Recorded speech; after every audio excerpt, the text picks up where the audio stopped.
राज्यात सध्या छत्रपती शिवाजी महाराजांच्या पुतळ्यावरनं एक नवीनच प्रत्येक ठिकाणी गावोगावाशी वाद सुरू होत आहेत. म्हणजे अंजनगावचाही वाद आजच मिटला. तो मग होतं काय की कोणतरी रात्रीतनं वादाच्या जागेवर फायबरचा पुतळा नेऊन बसवतं, मग तिथं पुन्हा भावनिक प्रश्न निर्माण होतो आणि त्यातनं मग विनाकारण खरं तर छत्रपती शिवाजी महाराज सर्वांचे आहेत. तरी पण विनाकारण काही लोक आपल्या राजकीय स्वार्थासाठी असे गावोगावी उद्योग करू लागलेत. त्यामुळे छत्रपती शिवाजी महाराजांचं स्मारक नेमकं कसं असावं, पहिलं स्मारक कुठं उभारलं गेलं त्या ठिकाणीच आत्ता आपण आलेलो आहोत. आणि आत्तासोबत आपल्यासोबत राजेंद्र कोंढरे आहेत. आणि हे SSPMS ग्राउंड आहे जिथं 1917 साली पहिला विचार मांडला राजश्री शाहू महाराजांची शिवाजी महाराजांचं हे स्मारक बनवायचं. म्हणजे हा पूर्णाकृती अश्वारूढ पुतळा बनवायचा. त्याचं भूमिपूजन झालं 21ला आणि 28ला तो पुतळा पूर्णपणे बसवला गेला. हा जगभरातला पहिला जगातला पहिला छत्रपती शिवाजी महाराजांचा पूर्णाकृती पुतळा आहे.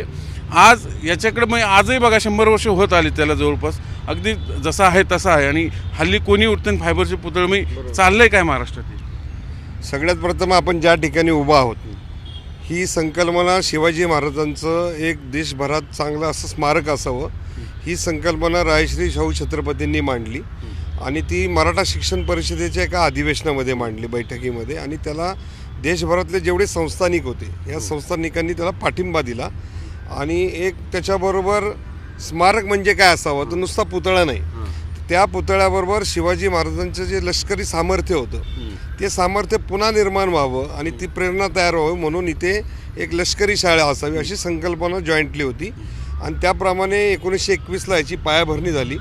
म्हात्रे नावाचे जे शिल्पकार होते त्यांना ऑर्डर दिली होती, त्यांना ती जमली नाही. नंतरच्या काळामध्ये करमरकर म्हणून जे कोकणातले होते त्यांनी हा पुतळा माझगाव गोदीमध्ये ओतला. आणि रेल्वेनी तो पुण्यामध्ये आणताना बोगद्यामध्ये शेंडी पुतळ्याचा जो तुरा आहे तो बोगद्याला वर टच होऊ नये म्हणून रूळ छोटेसे करून खाली करून हा पुतळा पुण्यामध्ये आणला. आणि हा 1 पीस पुतळा आहे, हा जॉईंट नाही आहे. आणि हा पुतळ्याचं सगळ्यात मोठं वैशिष्ट्य आहे की छत्रपती शिवाजी महाराजांची देहयष्टी, चेहरा, घोडा हे सगळं जे आहे ना हे परफेक्ट आहे.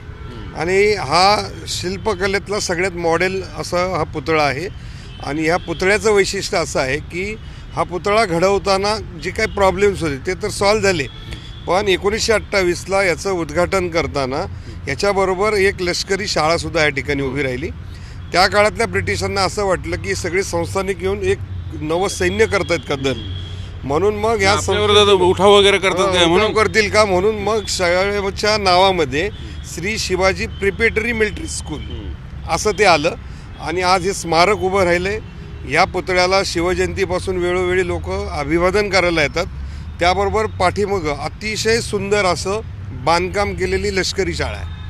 आणि ती आज जवळपास 100 वर्ष होऊन गेली तरी दणकट स्वरूपात ती ते बांधकाम पण केलेलं आहे. आणि त्याच्यामध्ये गेल्या 100 वर्षामध्ये ह्या मिलिटरी स्कूलमध्ये अनेक सैन्य दलातले वरिष्ठ अधिकारी आणि देशामध्ये नामांकित ठिकाणी काम केलेले अनेक अधिकारी हे या शाळेमध्ये शिकलेले आहेत. म्हणजे शिवाजी महाराजांचं स्मारक कसं असावं तर शिवाजी महाराजांच्या विचारांना प्रेरक ठरणारं, त्यांच्या कार्याला आदरांजली वाहणारं असं स्मारक असलं पाहिजे.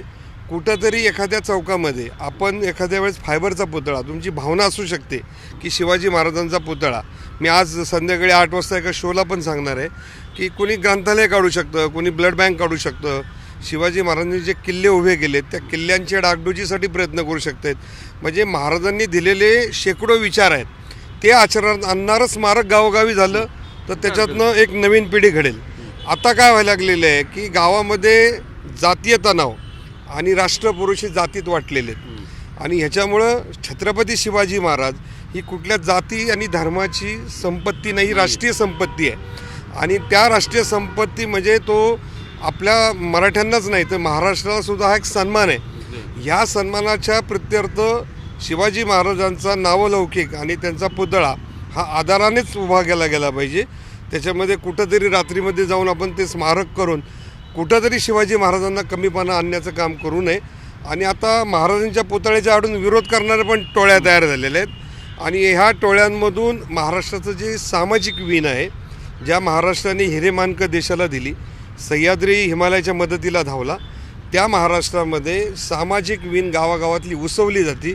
आणि त्याच्यातून पुतळ्यांचं राजकारण सुरू झालेलं आहे. हे महाराष्ट्राला परवडणारं नाही, हे महाराष्ट्राला वेगळ्या दिशेला नेईल. म्हणून ज्यांना ज्यांना शिवाजी महाराजांची गावोगावी स्मारकं करायची ती निश्चित करा, आपल्या जागेत करा, सरकारी जागा मिळवून करा, पण कायद्याच्या चौकटीत राहून ते करण्याचं, त्याचं पावित्र्य राखण्याचं. आणि तो ब्रॉन्झचा केला पाहिजे. जेव्हा एखादा हॉलमध्ये एखादा पुतळा फायबरचा चालू शकतो, कारण तिथे तूटफूट होण्याची काही शक्यता नसते. पब्लिक प्लेसमध्ये ज्यावेळेस एखादा पुतळा असतो, कुठं गाडी भरधाव आली, आज गावोगावी कोणते बावळू आवरे नावाचे कोण कार्यकर्ते आहेत, ते गावोगावी काहीतरी फायबरचे पुतळे वाटत फिरतात म्हणे तुम्ही स्मारक उभं राहा. मला सांगा, उन्हात अनात जर ते फायबर तडकलं, विटंबना झाली पुतळे, त्याला जबाबदार कोण? म्हणजे हे कशासाठी चाललंय? सगळ्यात बेसिक सांगू का, महाराज हे काय कुठल्याही रस्त्यावर पुतळा उभा करताना त्याला दगडी स्ट्रक्चर असावं लागतं, त्याला कंपाऊंड असावं लागतं. उद्या जर एखादी 80ची गाडी आली आणि त्या माणसाचा तोल निसटला आणि ती गाडी त्या स्मारकाला जाऊन धडकली तर काय परिस्थिती होईल? लोखंडी सांगाडा उभारतात, त्याचे उभारतात. रमाबाई आंबेडकर नगरमध्ये पुतळ्याची मासाहेब यांच्या रमाबाई आंबेडकरांच्या पुतळ्याची विटंबना झाली आणि मोठी दंगल उसळली आणि ती महाराष्ट्राने पाहिलेली आहे. त्यानंतर शासनाने पुतळ्याच्या बाबतीत एक नियमावली आणली.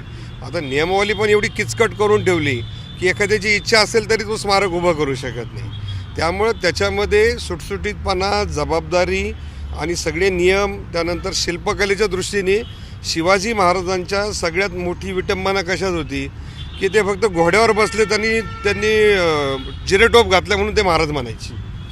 एवढं बॅड पद्धतीने पुतळे घडवले जात आहेत. त्यामुळं कला संचालनाच्या माध्यमातून त्या पुतळ्याचं अप्रूव्हल झालं पाहिजे. अप्रूव्हल झाल्यानंतर जे शिल्पकार लोक आहेत त्याची एक नियमावली बेसिकली त्याची नियमावलीसाठी मी महाराष्ट्राच्या पोलीस महासंचालकांना काल मेसेज केलेला आहे. मंगळवारी मला त्यांनी वेळ दिलेली आहे. आम्ही सगळे जाऊन भेटणार आहोत. महाराष्ट्रात कोणत्याही समाजपुरुषाचा पुतळा उभा करताना शिल्पकाराला ते बंधन घालावं की जिथं बसवणार आहे तिथली प्रॉपर परमिशन ह्याच्याकडे आहे का, आणि जर तो हॉलमध्ये बसवणार असेल तर ज्या संस्थेच्या हॉलमध्ये बसवणार आहे त्यांची परमिशन पाहिजे आणि स्थानिक पोलीस स्टेशनची त्याला कन्सेंट असेल तर काहीतरी याच्यातला तणाव कमी होईल असं मला वाटतं. खरं तर पुतळे उभारणं त्याचे कलेक्टर परमिशन लागते, शासनाची परवानगी लागते. पण आजकाल कोणी उठतंय मग गल्ली बोळात आपलं फायबरचं पुतळं झालं, मग हा एका अर्थाने आपण महाराजांचा अपमान करतोय. बघा, दौंड शहरामध्ये सर्व पक्षाच्या आणि सर्व जाती धर्माच्या लोकांनी एकत्र येऊन छत्रपती शिवाजी महाराजांचा पुतळा उभा केला. त्या पुतळ्याला माझ्या माहितीप्रमाणे 65 परवानग्या आणल्या. होम डिपार्टमेंटची जागा होती आणि त्या पुतळ्याच्या उद्घाटनाला सगळ्या पक्षाचे नेते होते, मी पण होतो. आणि सगळ्या समाजाचे लोक एकत्र येऊन जेव्हा एखादा पुतळा असतो तो शिवाजी महाराजांना खरा सॅल्यूट असतो. आता आपल्याला कोणाला तरी खुन्नस देण्यासाठी वेगवेगळे पुतळे वेगवेगळ्या ठिकाणी जाऊन उभे करणं, ह्याच्यातनं खरंच महापुरुषांचे विचार आपण वाढवतो का, याचं आत्मचिंतन महाराष्ट्राने करण्याची गरज आहे. हे थांबणार कसं? हे आज अंजनगावचा एक वाद मिटला, पण आणखीन ते सांगलीत पण उभारला, तिकडे भूममध्ये, तिकडे बुलढाण्यात, मी चाललंय का? हे थांबणार कसं? हे थांबवायचं असेल तर सरकारने ह्याच्यामध्ये कडक भूमिका घेतली पाहिजे. शेवट काय असतं, भावना आणि लॉ अँड ऑर्डर हे दोन विषय वेगळे आहेत. पण जेव्हा लॉ अँड ऑर्डरचा विषय येतो, आज सोशल मीडिया तुम्ही चेक करा, गेल्या 15 दिवसामधला हे पुतळे, त्याच्यातनं वेगवेगळ्या जातीचे काही त्यामध्ये पेजेस तयार केलेले आहेत. एवढ्या घाणेरड्या पद्धतीने त्याच्यावर लिहिलकान केलं जातं आहे. महापुरुषांचे अपमान करे. गृह खातं झोपलं आहे का? त्यांचं काम आहे ना हे ऑब्झर्वेशन, कोण पेजेस चालवतो कोण आहे. हे फक्त काय सांगतायत, आम्ही कारवाई करू, कोणाला सोडणार नाही, पण कारवाई करा ना. महाराष्ट्र पेटल्यानंतर विझवण्यात अर्थ नाही, तो पेटण्यापूर्वी विझवा. पेटवण्यासाठी तुम्ही दुर्दैवाने महाराजांचा वापर करते, ही कुठली पद्धत आहे? नाही, महाराजांचा कसं आहे, दोन भाग आहेत. ग्रामीण भागातल्या जनतेला आपल्या गावामध्ये एक महाराजांचा पुतळा असावा, एक प्रेरणादायी. पुतळा कशासाठी असतो, मंदिर कशासाठी असतं, तर तुम्हाला ध्यान धारणा करायची असेल तर मंदिरात जातो. जिथं प्रेरणा घ्यायची असते त्यासाठी प्रेरणास्थळ असतं, म्हणून लोक पुतळा उभा करतात.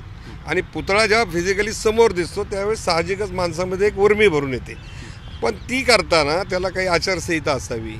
आपली स्वतःची जागा घेवा, गावकीची जागा असते ती 10x20ची 25ची कोणी घेतली, तिथं पुतळा व्यवस्थित उभा केला, ब्रॉन्झचा केला, रितसर परमिशन तुम्ही मागायची, ग्रामपंचायतचा ठराव करायचा. त्याच्याही पुढची पद्धत पुण्यातली सांगतो. पुण्यामध्ये जेवढे पुतळे शिवाजी महाराजांचे उभे राहिले किंवा इतर पुतळे, ते पुतळा समितीने तयार केले. ते तयार करून महापालिकेच्या ताब्यात दिले. महापालिकेने त्याला योग्य ठिकाणी जागा शोधून त्या ठिकाणी महापालिकेच्या खर्चाने चौथरे बांधले. त्यामुळे सगळ्या परमिशन ॲटोमॅटिक आल्या. हा फॉर्म्युला सुद्धा महाराष्ट्रात होऊ शकतो. आज जे काही मंडळी आहे जी स्वतःला मग कोणी त्या जातीचे नेते म्हणवतात मग आणि ह्या मग फक्त छत्रपती शिवाजी महाराज नाही इतर जातीच्या महापुरुषांच्या पुतळ्याचा आधार घेऊन स्वतःची राजकीय पोळी भाजू पाहतात. अशानं तुम्ही काय सांगाल? हे बघा, काल तिथं हाके गेले होते, नंतर अजून 4-5 लोक गेले. मला काय म्हणायचं आहे, हाकेंनी काय मागता घेतला आहे का? सार्वजनिक प्रॉपर्टीमध्ये जर पुतळा उभा राहिला तू पोलीस जाऊन कंप्लेंट कर ना. तिथं जाऊन जी हिरोगिरी करायची. मुळात प्रसारमाध्यमांना माझी विनंती काय आहे, मी काल पण पोस्ट केली की छचोर लोकांच्या प्रतिक्रिया मोठ्या प्रमाणावर सोशल मीडियामध्ये प्रसिद्ध झाल्यामुळं माकडचाळ्यांना प्रतिष्ठा मिळायला लागली अशी परिस्थिती महाराष्ट्रामध्ये आणि दुर्दैवी आहे.